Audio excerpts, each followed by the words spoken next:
What's up, guys, and welcome to the Meeple Minded Podcast, the podcast where we expose the small, maddening habits that make you want to throw your friend's £10 copy of Twilight Imperium right out the window. My name is Jason. And I'm Matt. How are you doing this week, sir? All good, sir. How are you? I'm not too bad. I'm not too bad, thank you. You seem a bit slightly aggravated from that intro there. Yeah, well, you know, what can I say? It's an interesting topical today, isn't it? It certainly is. Well, top 5, should we say? But Yes. yes, before we get too peeved about our poor etiquette and table flipping tendencies, let's have a quick look at what is being served up on the Meeple menu this week. So first up on the menu this week, we are delving into our cardboard countdown as we give you our top 5 game night pet peeves, and then we will tell you what we've been up to as we talk about our recent Meeple moments. And then we'll finish up with a quick cardboard callback as we look at the game we talked about we played last year. And of course, guys, timestamps for each section can be found in the podcast description.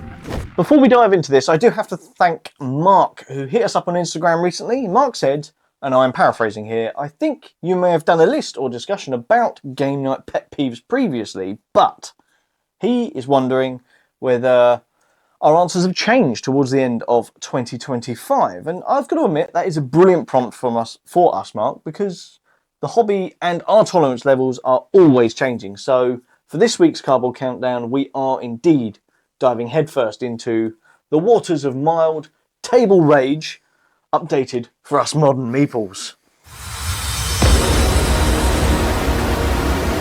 Ladies and gentlemen, it's time for the countdown.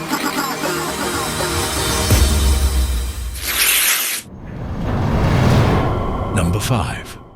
So, Ant, your number 5 pet peeves for game night, game day.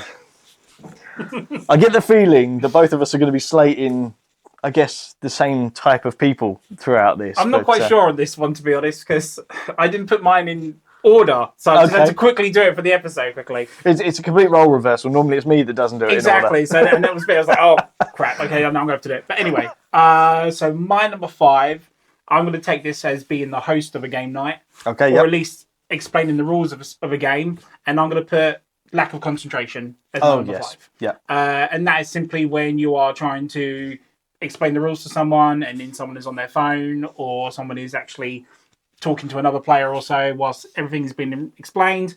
There's one pet peeve I hate most in the world, and that's repeating myself. Okay, yeah. So I can understand that. and it's like, oh, when can I do this? I can do that. Yes, I told you earlier, you can do this, and you can do that. You should have been listening the first time. I get the feeling this might be a slight slate of me. I mean, maybe not the phone check. No, not. But no, it's just it's not just the concentration part. It's just the fact that when not specifically me hosting, but when someone else hosts, it's my time. It's the thing I look forward to, and I can't understand. Like, it's the time where my phone's away for an hour or two, or it's the time where I'm around people I want to be around and stuff. So I'm actually making the effort to do this. But when someone else can't do it, and I can understand if there's family emergencies or whether things going on in life, that's absolutely fine, understandable and stuff. But when it's not, and you're actually there to have a fun time with your mates and just people in general, it's rude as well as, you know, not being respectful to the person that's trying to introduce you to his game and stuff.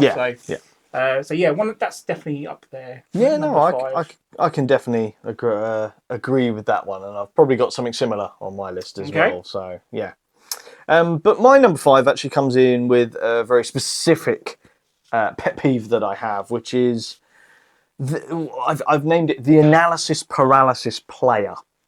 Now, I'm also fully aware and and potentially guilty of this one myself. Like, sometimes I overthink my turns. You know, maybe I think I can eke out an extra couple of points here and there, and maybe I do overthink things just a little bit too much. But I'm more talking about that player that takes no less than 20 minutes for their turn. You know what I mean? You get that sort of, well, I could do this, but I could also do this. Have you actually been planning your turn, since the last one? Well, no, I wanted to see what the board state was like. You want to ring the next, right? You want to take your turn. Yeah. It just really does grind my gears quite badly. with the analysis paralysis player. And if you are unfortunate enough to have more than one, my God, does it ruin an entire game night. So yeah, Absolutely. the analysis paralysis player for me is a huge pet peeve, and one that I try to avoid like the plague if I possibly can. Number 4. So Ant, number 4. What's at your number 4, sir? So my number 4 is going to be kind of the opposite to what I did for my number 5. So I was explaining when someone else would host a games night or explain the rules to me. One of my pet peeves is not explaining the rules properly. Okay, yep. I have had a few games ruined for me due to the teacher of the game itself not teaching it properly. Because, say, for example, I played it with them, and then I played with a different bunch of people, and I was like, no, you can actually do this and do that. And they're like, no, you can't do that. Since when? Who said this? Why have you been playing it like this and stuff? Yep. You know, when everyone has that monopoly house rule and stuff that, someone just completely made up. Not as much as, as bad as that per se, but you kind of feel like, oh my God, how long have I been playing this wrong? So for me, that would definitely have to go on there because, like I said, I've had a few games ruined and some of them are games that you really like and stuff as well. Yeah. Not that I would not play them. It's just that, let's just say I've been scarred because I was taught it wrong. And I would try my hardest not to be that person to do the same thing back to them. So I have the same experience. So that's a fair comment without a doubt, and it definitely grinds the hell out of me on that one as well. It's another main reason why I can't stand house rules. Full stop. It's like, no, rules is written. Yeah, that's why they're written. You shouldn't be making up your own rules. If you want to make your own rules, make your own game. I know some people say that some house rules make the games better, but if they did that, they would have been in there in the first place. Exactly. So, rules as written, people. Rules as written. Speaking of rules, Ant, my number 4 is the rules lawyer. Oh, okay. And this is that person who just has to constantly, are you sure? Can I read the rule book? Can I double check that? And they're sat there for 10 minutes reading the rules to find out that I was right in the first place. And then they'll still argue with you. Yes. They've got it there, black and white or multicolored or whatever the rule book is. It's right in front of you. And that doesn't make sense. And you're still arguing with me. That's the rules. Let's just go. Let's keep the game going. Because by this point, I'm out of the game. I've lost immersion. The other players have lost immersion. Other players have broken out the phones because they're bored of waiting. People are arguing about it. Exactly. Some people have gone out for a cigarette. There's been World War III has erupted over a game of fantasy. I don't know, dueling or something. And it's just like, look, you're taking the fun out of the game by constantly. Oh well, can I just check the rule book? Can I check the rule book? It's like, how about you read the rules? Learn the game and teach everyone else then. Yeah. Because I've just taught the game. I've spent 20 minutes teaching the game. We've started playing the game. You've made a question. All right, okay, fair enough. I'll double check, make sure, but it's... And then I've done the double check. It's like, oh, well, can I just read the rule book? Well, no, you've just watched me read the rule from the rule book, word for word. Oh, yeah, but I need to read it. It's like, right, okay. You are the type of person that I'm probably not going to be inviting to game night ever again because you're driving me up the wall and you're slowing my game nights down. I wanted to get 3 or 4 games in tonight and you've slowed us down to maybe 2 at most. Yep. It's really, really annoying. And I actually find it quite disrespectful as well. Now, don't get me wrong. I have no problem with someone calling out a rule if they genuinely think it's wrong. Yeah. But when you have called it out as wrong, we've clarified that it's right, it needs to stop there. Yeah, exactly. Game needs to continue. Do not then say you have to check it and then continue to argue even though it's there black and white. Exactly. It's very grinding, it's very disrespectful. It's okay to be wrong sometimes. Exactly. It's okay to be wrong. But yeah, the rules lawyer, very, very annoying person. More annoying than the AP player, which I'm surprised I'm saying that. But there you go. That is my number 4. Very good, sir. Number 3. Okay, guys. So your number 3. What have you got for us, Ant? So my number 3 is going to be your number 5. Okay. I'm not going to call it the analysis paralysis. I'm just going to call it the player that takes forever on their turn. That's definitely me, though, right? That's definitely a dig of me.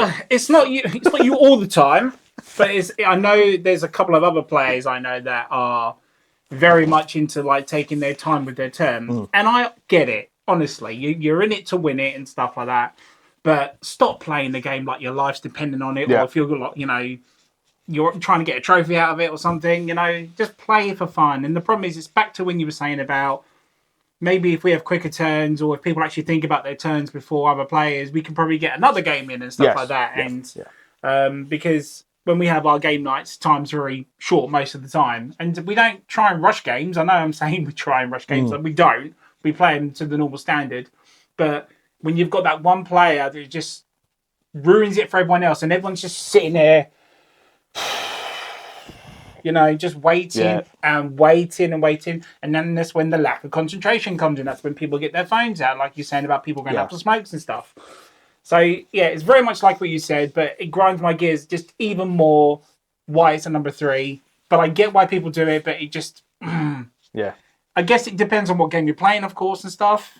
Like if it's a co-op game, I get it because you work as a team. But if it's against other players, I mean, slightly different if it is a co-op game because there will be discussions going on, because then you are working together. So I find co-op games are actually great for if you are playing with players with AP. And like you said, I think that's the problem, isn't it? Is I very much am aiming that more at the AP player. And really, my frustration could actually be more towards the player that isn't, hasn't got analysis paralysis, but is just taking extra time. Now, again, I hold my hands up and say, I am not the best. I do. The thing is, the reason I don't lump myself in with like an AP player is I will spend my entire time between turns planning my next turn. Yeah. My issue is when everything goes tits up and my entire plan has gone out the window and then I've got to try and think of another plan straight away. And I'm quite a competitive person. I don't want to make a suboptimal move purely because my plan had gone out the window. Yeah. But the downside to that is, unfortunately, other people will take that that penalty because it will now take me longer. But I totally get why it's annoying, and I do try and rush what I'm doing. But I think you're sort of more aiming this, and I hope you're more aiming it on other people. But the other people that don't try and rush, it is literally no. I'm going to take my time. That's the one I'm getting, and I've got to do everything 100%. And it's the So I'm technically an analysis player from time to time, and that's literally when I'm playing it for the first time because I need to make sure I'm allowed to do this move or I'm allowed to do it. So that's a reason to do it. But when you're like saying with that person, like I played, what's the game called? Lord of the Rings, Journey to Middle-earth, which requires an app and everything and whatnot. And I've played with players that are very much like you said, right, I do like this, make sure the app does that. And it's like, you can have someone else do that for you, and stuff. So there's no reason for you to do everything all at once. It's a team game. Let's do it together. So, but I get what it is, but it's just such a pet peeve of mine. It really does grind my gears. But there are times I do understand it. But that's why it's halfway between the fives. Yeah. No, I totally appreciate it, mate. I really do. And like I said, I always apologise if I'm taking a bit long on my turn, and I guess that's kind of it. Doesn't excuse the act of taking too long, but it at least softens the edges a bit. If you at least acknowledge, I know I'm taking a little while. I'm really sorry. No, I mean, like I'm probably saying this wrong. If I know you're trying to work it out, then I'll let you have the time. But if you're just literally like doing it on purpose, if you will, sometimes, which I think some players do actually do. Yes. Because it's like a tactical thing to try and put the other players off their game. Yeah. I mean, like with worker placements, you have your piece and then I'll know what I'm going to do on my next turn. Yeah. But then if another player does that, then you're okay, you're going to have to come up with something. I get that aspect. But like, maybe I'm a different player to everyone else. And like, I just always think of my next move until it gets to me. Who knows? But yeah. Yeah. No, totally acceptable. A good number 3, sir. Stop it. So my number 3 actually could be caused by a player like that, which is what I've called the backseat driver. Now, I know this description sort of comes quite close to like an alpha gamer or something like that, but what I call the backseat driver are those people that are just not happy only playing their own game. You know, they feel like they've got to play everyone else's game for them. So let's say, Anthony, you're taking a bit long on your turn, and I don't know, Billy Bob decides, no, what you need to do is this, this, this, and this, and mathematically this is your best turn, blah blah blah blah blah, and then get even more aggressive when you want to do something else. You know, they're like, no, you've got to do this. You have to do this. Yeah. And it's like, not being funny. We're playing a competitive game. I'm going to do what I want. You know, the alpha gamer side of things comes into it when we're talking about like co-op games where they just take over. No, we are doing this. Yes, we are doing this. Actual control freaks. But yeah, the player that's just like, no, I'm going to tell you how to do your turn. You know, despite the fact that it's a competitive game and we're actually playing against each other, I'm going to tell you how to do it. This is not a shade on, for example, when we played the other day, we were playing a game that you hadn't played before. It was T-Witches. Yeah. And James was telling you the most opportune thing for you to do. Yeah. It was your first game. He was just pointing out what you could do and what would be good for you. But at no point was he pushing and said, do this. Oh, not at all, no. It was, if I were you, this is what I would do. And then that was it. That's where we left it. And it's exactly how it should be. In this instance, the gamer I'm referring to would not have been so kind-hearted about it. It's like, oh no, you need to do this and do this, because this will give you this, this, and this. And then got really salty when you decided to do something else. Yeah. You know, so yeah, backseat drivers are a bit of a gripe for me, especially because I always seem to get the bad luck of encountering them when I'm trying to teach new people a game. I don't want to say like it's in a bad way, but sometimes they think they're smarter than other gamers. Yeah. When they say like, you should be doing this, you should be doing that. Yeah. And then I've had other players put off by that player 100%. because I don't like his attitude. Why is he telling me to do this and that? Yeah. I know what I'm doing, but but I can totally agree with you on that one. It's a very good pick. I didn't even think of that, to be honest. Nice. Nice. Okay. Number 2. So moving on to number 2s, we're shooting through this list nice and quick, Ant, because I don't really want us getting too upset and angry before we finish the rest of the show. So we are going through nice and quick. But you're number 2, sir. Although I don't know whether to put this at 1 or 2. I'm going to swap. Right, all right, I'm going to swap it. My number 2 is... dun, dun, dun. How do I put this? Bring your own board game. Okay, yeah. So let's say, Jason, you're hosting a games night. You've set up a game of Hot Streak. Yep. And then James comes along and goes, no, we're playing Nemesis tonight. Even though you spent however long putting this up, setting this up, getting the room all... Yeah, I don't want to play that. I want to play my game. Yeah, not playing your game. We're going to play my game. Okay. But it's when you agree, or the whole group agrees, because we do WhatsApp, we always have it prepped and ready in time. Yeah. So, okay, I'm up for this. Let's do this. Let's have it all set up and ready. And then, no, here we go. This is what we're playing now. Put that away. Yeah. We're going to play my game, not your game.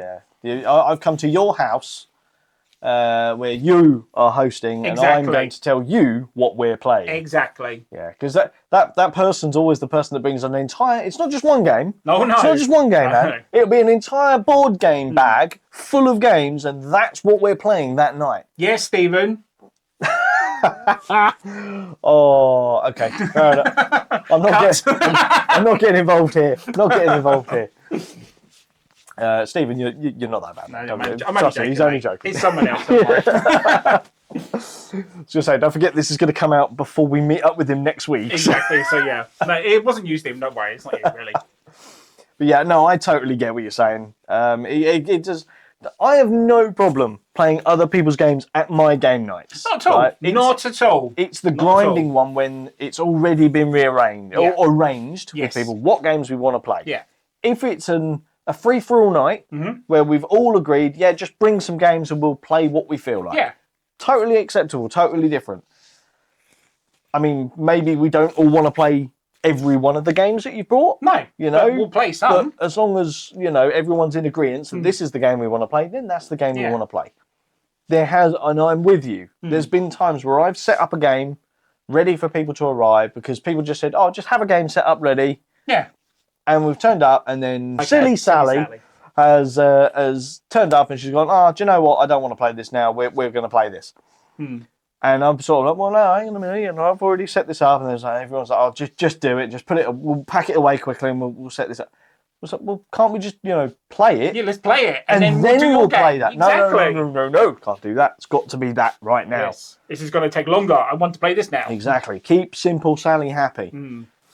So for my number 2, now this is a brand new one for me. Okay.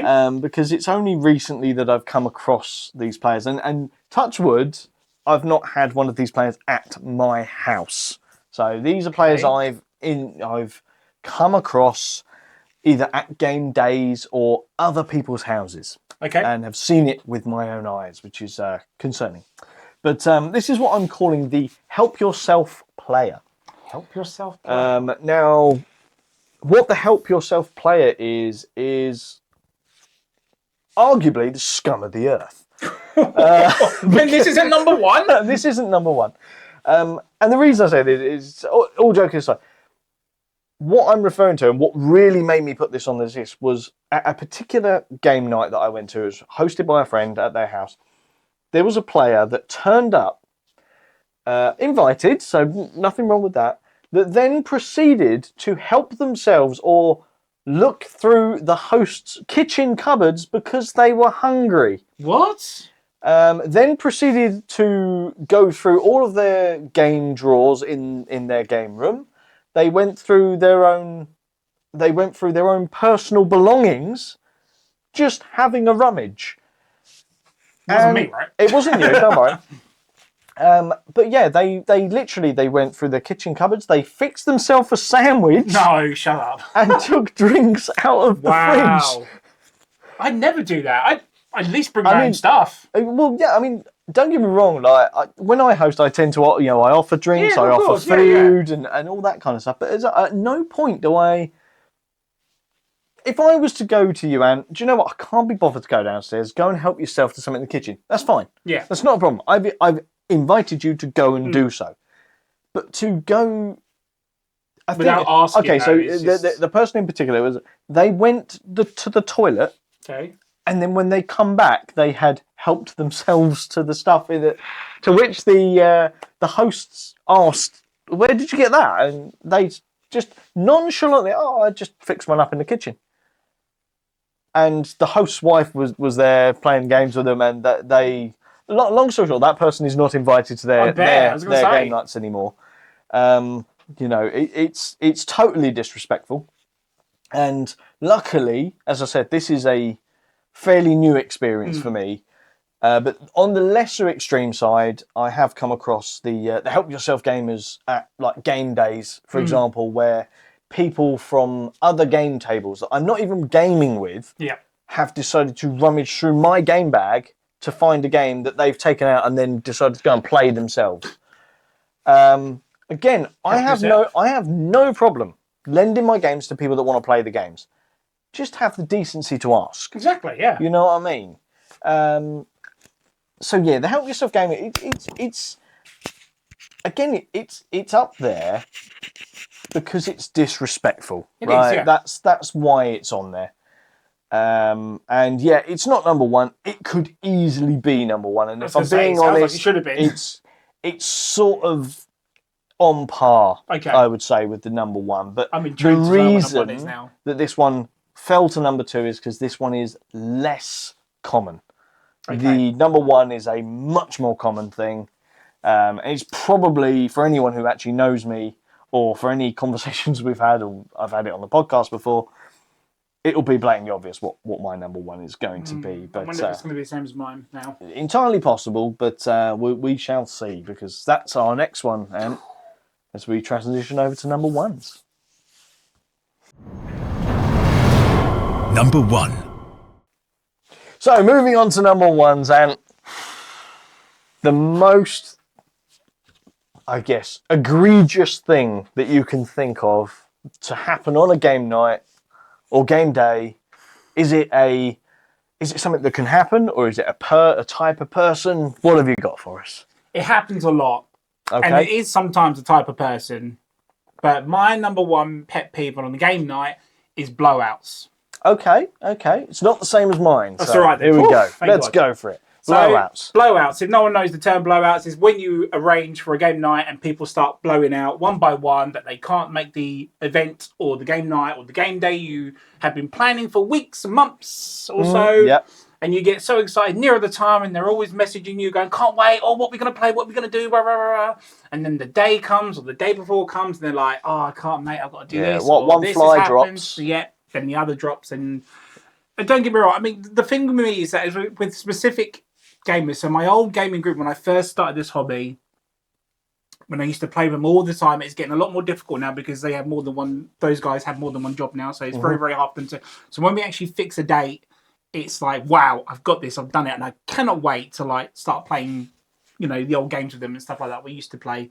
But then when one starts to drop out, one tends to follow the other one, and sometimes I get it. I mean, don't get me wrong, life is hard, life always gets in the way and stuff. I absolutely get it, but when you can tell it's going to happen, you sort of, your hope sort of just doesn't build. Or maybe one just blows out, but then you're like, but then the game we arranged was fit for this amount of players, and we were going to do this and that, so now we're going to have to change our itinerary of games and stuff. So I just find that blowouts are so, you know, they're aggravating. I mean, they have to happen sometimes because obviously people have emergencies and families and stuff. Life is life.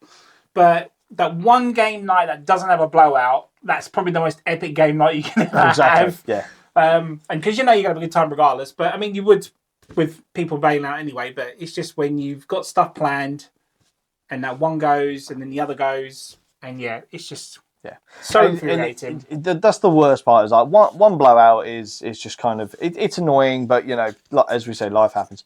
It's the fact that weirdly, even though it's probably not connected, it always seems to start the chain reaction. Yes. You know, and very rarely are the reasons connected. It's like, oh, well, this person's blown out, so I don't really feel so bad for blowing out for such a small reason now, so I'll just do it. And then the whole game night falls apart.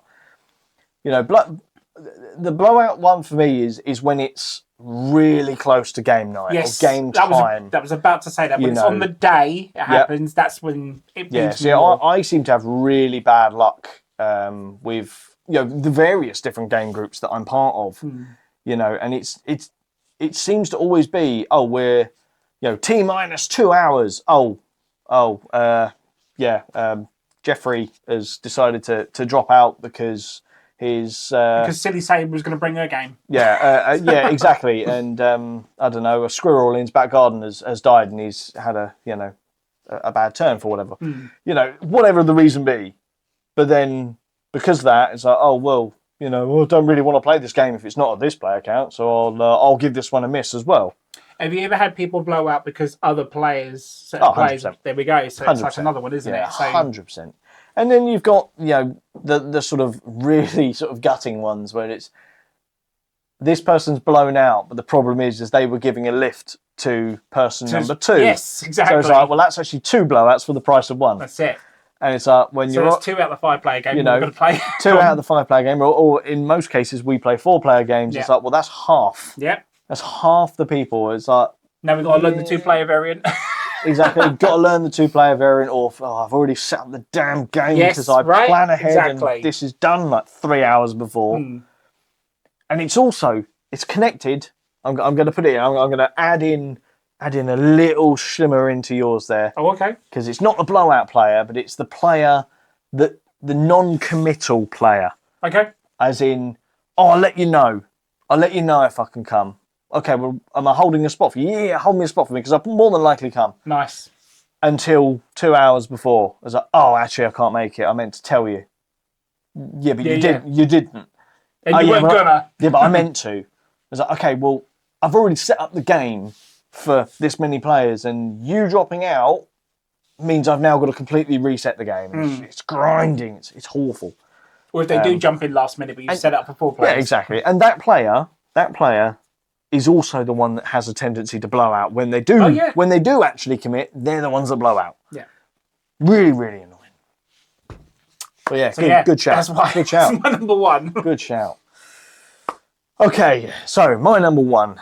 Now, arguably, like I said, the last one could easily be in the number one spot, but this one really, really bugs the hell out of me, and I've lumped a few things in this one. Okay. To just call it the distracted player.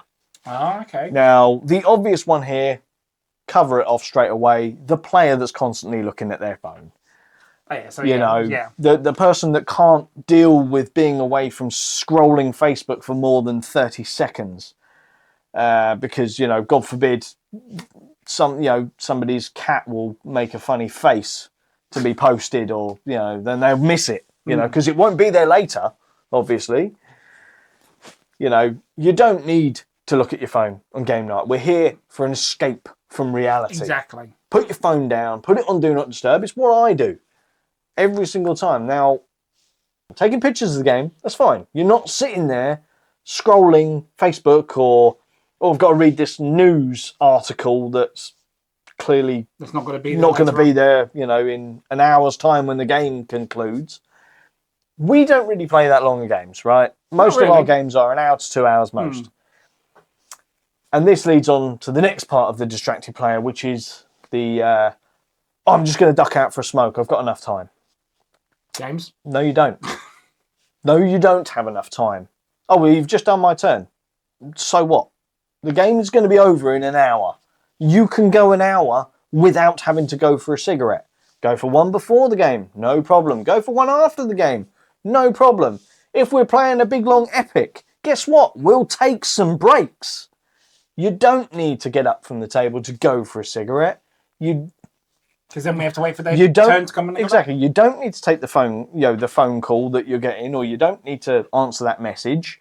It will wait. If it's an important thing, by all means, say to me, I'm really sorry I have to take this. Mm-hmm.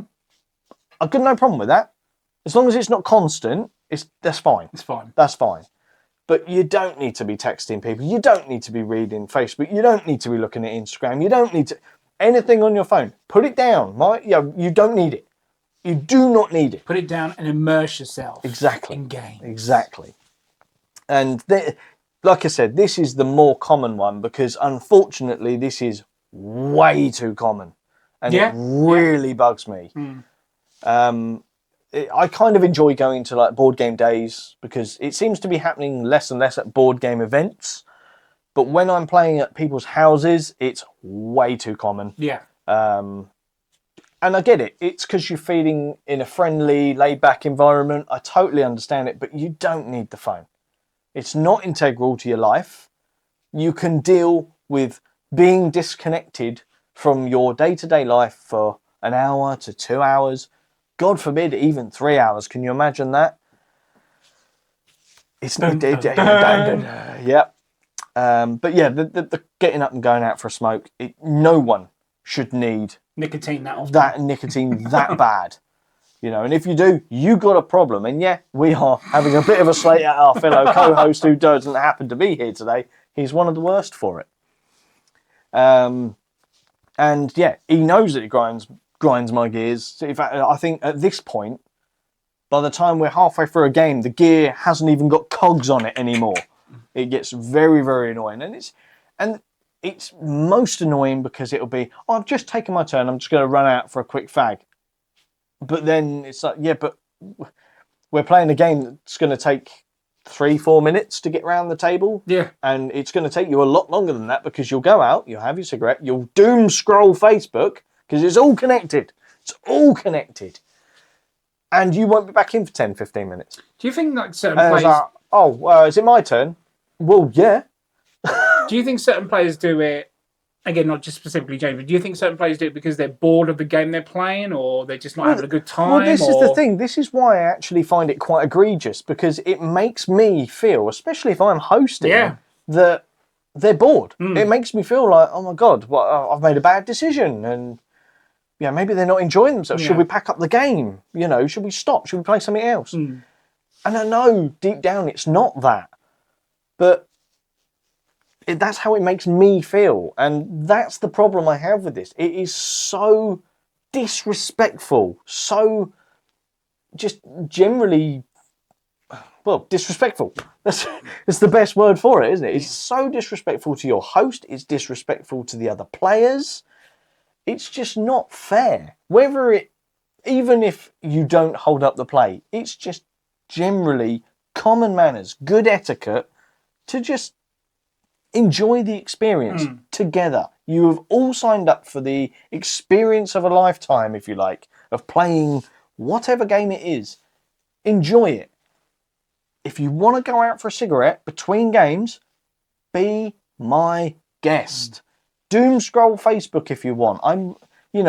It's nice when people help you pack up the game and set up another game. It's not mandatory. I don't expect it. It gets done quicker, though. But it gets done quicker. If you want to scroll Facebook or you need to watch, that cat in a hat, then please do that between games. Do not do it on my time teaching, playing, because again, it happens when it's teaching and it's like, and they're always the ones who are, well, I didn't know that rule. That's because you weren't listening. Since when? It's because you weren't listening. That's why. But yeah, it happens throughout an entire game night. It gets very, very grinding. By the end of the night, I'm glad to see the back of certain, these people. And that's not me saying I don't want James playing games with us, whatever. But yeah, sometimes it is just sort of like, okay, fine, whatever. And then, yeah, it is very grinding. I won't go on any more. I've talked about it enough in the past as well. They're there. But yeah, that's my number one. And it's because it's a common one, unfortunately. But there you go, top 5 lists. Nice. I think there was a couple of crossovers in there. Yeah, there was, just worded slightly differently. Mm-hmm. Unfortunately, these lists are talking about the scum of the earth. Are you the scum of the earth? Come on below, let us know. I bet you won't. You won't ever admit to it. I would laugh if someone did say there was that. Or I am that person that helps himself to food. I hope you're not. But who knows? Who knows? But yeah, there you go. That is our top 5. So, as I said, if you have any comments on this, please do let us know in that comment section below. And I'm interested to hear your horror stories and your pet peeves. Hear about your pet peeves and the scum of the earth that you think walk this earth. In games. In games, obviously. In games. But yeah, there you go. We've spent enough time focusing on what annoys us. Let's have a little bit more of a light-hearted celebration of what we love as we go over to Meeple Moments. Okay, guys, so let's talk about some games that we've been playing recently, Anne. Would you like to kick us off with something that you've been playing recently? Yeah, so I've gone back to one of my favourite games of all time in my top 10 because I didn't realise that the guys from Legend of Podcast had never ever played it before. So we played Lost Ruins of Arnak. Oh, okay. And, is this with all the new? No, we just played stuff? the original. Okay. We've obviously got the big box for it now and stuff, but because they'd never played it before, I thought let's just stick with the original. And if they like it, we can go further on and try Lost Expeditions and stuff. But no, they absolutely loved it. They was struggling so much at the start. Okay. And there's always that comment, especially in that game, because it's only 2 meeples, isn't it? Yeah. I want more meeples. I need to do more things and stuff. So they're exploring more, but then they're not going up in the temple as much. And then towards the end of the game, they were building their decks up so much, and then they were getting all these extra resources, so they popped all the way to the top of the temple. I was dead last, by the way. I was just more focused on them playing and enjoying the game and stuff, So I wasn't really focusing on my stuff. I was just making sure they understood the rules and played it all. But they really enjoyed it, loved it, and hopefully they can come back and have another go with it. Fantastic. And with better experience because they know what they're doing next time. Nice. It's a great game though. I love it. I haven't played Lost Ruins for way too long. Yeah. I don't even know how many months it's been. I think mine have been a year hell of at a long least. time. Yeah, I mean, I would have last played it with you, so yeah, it was last Christmas. Hell of a long time ago. Too long, in fact. But I really like Lost Ruins. Indiana Jones simulator. Yeah, basically. absolutely. Yeah. it's a great game, great themed game. It's probably the last CGE game that I really, really liked. Yes, because I wasn't a fan of SETI or anything like that. No. But yeah, Lost Ruins was absolutely stonking, and that big box that they released that you've now got, looks fantastic. That. Absolutely needed it, because there's so much content and bang for your buck in those games that it needed a big box system. I'm glad that it was a separate thing and not buy all over again. 100%, yeah. So, the general production of that game is fantastic as well, to go along with an excellent gameplay. And I'm really glad to hear that they enjoy playing it. Absolutely. And so I can now see that game is going to get another lease of life with yourself. Yes, yeah. 100%. You know, because it's a tough one, because I know I really want to play it, and I know that James enjoys it, I know you enjoy it, and we could probably get it to the table. The problem with our little game group is we're constantly dictated with what we need to play. Yes, yeah. You know, we if we go for a spat of getting review copies in, that takes preference. Yeah. We have to get those done. And we only really have evenings, so it's like you say. It's not, if we had a whole day, maybe we'd get a couple of old games in there. 100%, yeah. Because there's loads of stuff of yours. I keep looking. I'm like, I want to play Starship Captains again and stuff like that. So, but yeah, hopefully we can get it to the table at some point and just replay again. But we've got so much to play. We've still got Nemesis Retaliation, and we've still got a bunch of other stuff of yours to play yet as well. So yeah, there's a big long list of things that to play, and I've just a mass amount of like Kickstarter deliveries recently as well. Absolutely. So yeah, I mean, one of those we are probably going to talk about on the next episode. Nice. If I can get a first play in with James on it, because we've already played it. Okay. I was going to talk about it on this one, but then I figured, actually, do you know what? I'd quite like to talk about that one as a first impressions episode. Okay. So that's why I thought I'd better not mention it. So yeah. But what have you been playing? It doesn't matter if we had mentioned it, but we're gonna keep it behind the veil, and we'll talk about it next time. Stay tuned. So, from that same game night, though, I want to talk about Roller Disco. Okay, this was your first experience with My Roller first Disco, play, yeah. which is the up-and-coming game from Huff No More, who are the guys that brought us Sakana Stack. Yes. The Scout Killer. The Scout Killer. And yeah, I've played Roller Disco quite a number of times now throughout its sort of development. You know, Stephen, who is the first one that introduced me to it, he's been involved with playtesting it since it was on just paper.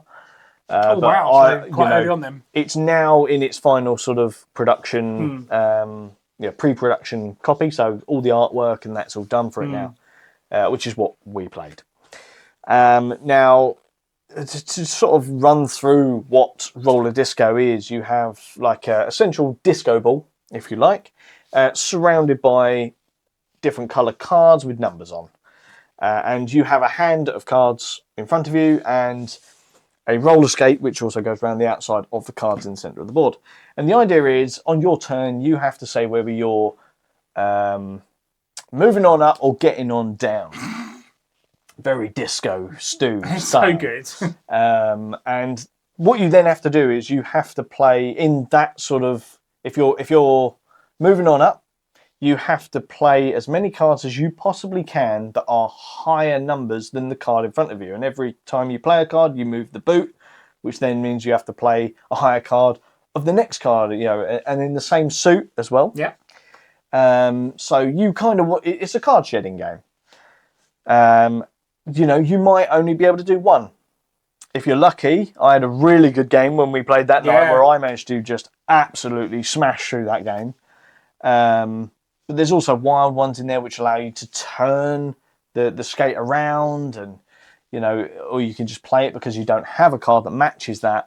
But the card after that you've got, so you could just carry on. And it works. It works really nicely, and it's quite a difficult one to try and explain without a visual aid. But this is a game that I would quite like to do a little bit of content on. I'm hoping that Stephen will be generous and give me his pre-production copy that I can do some content on as well.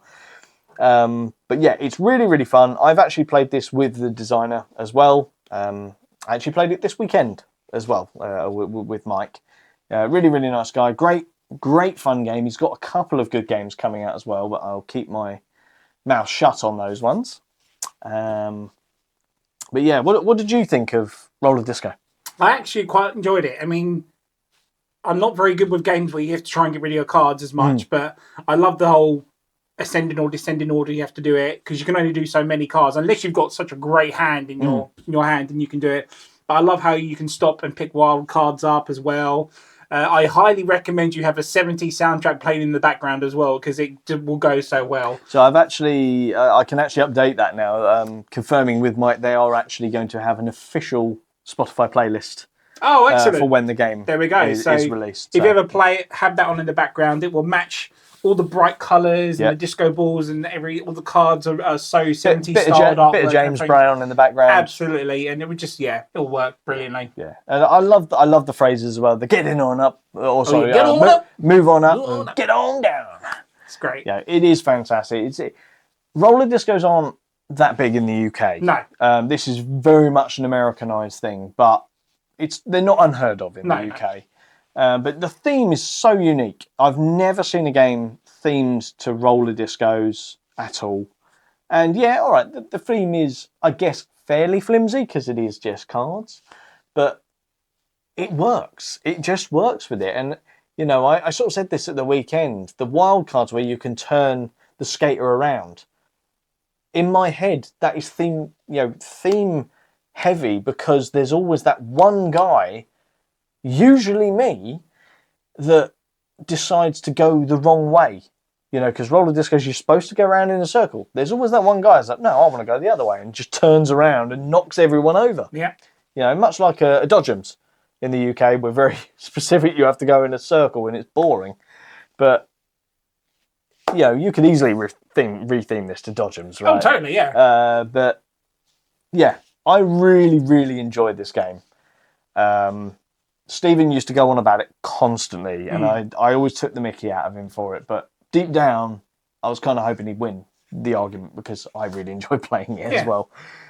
So yeah, Roller Disco is the one I'm talking about. It is a game that is not released yet. It is a pre-production, but is going to be a crowdfunding game at some point from Huff No More. We'll update on that closer to the time. Hopefully we can put some links in when it gets closer to this Kickstarter. I don't think we're that far away from it. So there you go.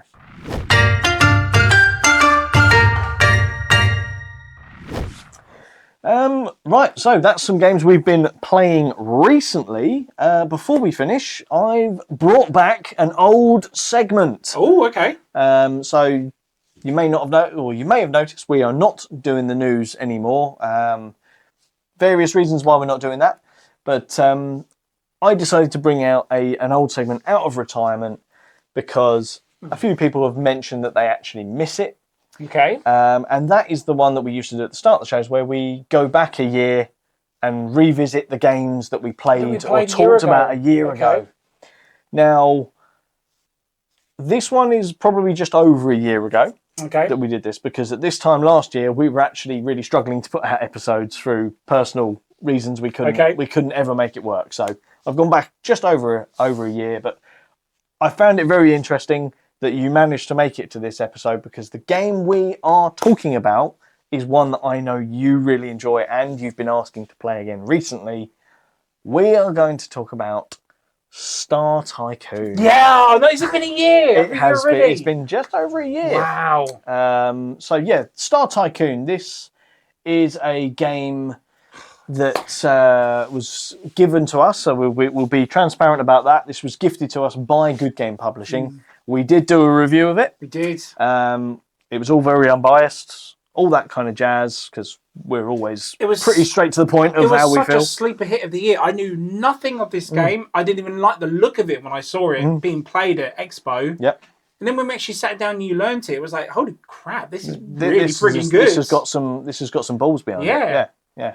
I think it was in my top 5 of last year, to be honest. It probably was. I think it was, to be honest. I can't remember. Go back and listen to the episode. Yeah, go back. Yeah, well, be another one of those episodes coming soon. We're near the end of the year, man. Oh my God, yeah. We're near the another end of top 5. That'd probably be the next top 5. Very possibly. We'll see. But Star Tycoon, a year on. How do you feel about it? I miss it. I really do. I absolutely love that. I keep telling you I want to buy that game off you, to be honest. I just love it. I mean, you can ask me any time to play that. I probably will forget half the rules because we always play it, we really enjoy it, and then we go back to it for a year. Yeah. It's like we don't play it like a couple times and then put it back on the shelf. Yeah. But I would push that puppy out any day and just play it. I would like to introduce that game to like some other friends of mine that would probably really enjoy that as well, to be honest. Yeah, well, like I said, mate, you're always more than welcome to take it, and because if you're going to get more plays out of it than me, then you take it. But yeah, Star Tycoon, I won't say that I haven't played it in the last year because I know I have, but it's not a game that's been played as much as I'd actually quite like it to be honest. I've probably played it 2 or 3 times in the last year. Yeah. And I still feel really good about it. I don't remember, because I think we were still doing like X out of 10s at that time. I know we don't do that so much now. And I'm not going to say that, I'm going to give it this out of 10 now. It's just a case of I still recommend the game. Yes. I think it still has legs, even at the end of 2025, going into 2026. And I still think it's a bit of a sleeper. 100%. It's just not as well known as it should be. It's a great game. I really wish we had access to all the extra bits that you can get, but we can't get them here in the UK. Yeah, it's not like it's expansion thing. It's just like acrylic pieces and playmats. Yeah, and the stuff playmats, the acrylic pieces. I mean, it doesn't really need expansion, to be honest. It's got great production quality anyway, but just having those extra little bits just really would finish it off. I know we were both gutted that Good Games Publishing weren't at Expo this year. Because we were really hoping for that, but it would be great to see them come back next year at Expo. But Star Tycoon, a year on, still a game that you recommend? 100%. Absolutely love it. Like I said, you tell me we're playing that, I'm here. Nice. Straight away. Nice. So now I know how to and get you should play it too. I completely agree with that. It is definitely a game I still recommend to this day. It's still in my collection.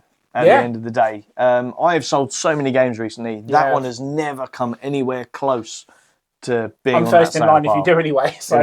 Exactly. Maybe I'll do a trade for some of the games that you. Yeah, maybe. Let's do it. But there you go. That is Star Tycoon, game that we talked about a year ago. It's quite nice to have an old returning segment. I think it's got a new name now because we're calling it. Was it Cardboard Callback? Yeah, because in.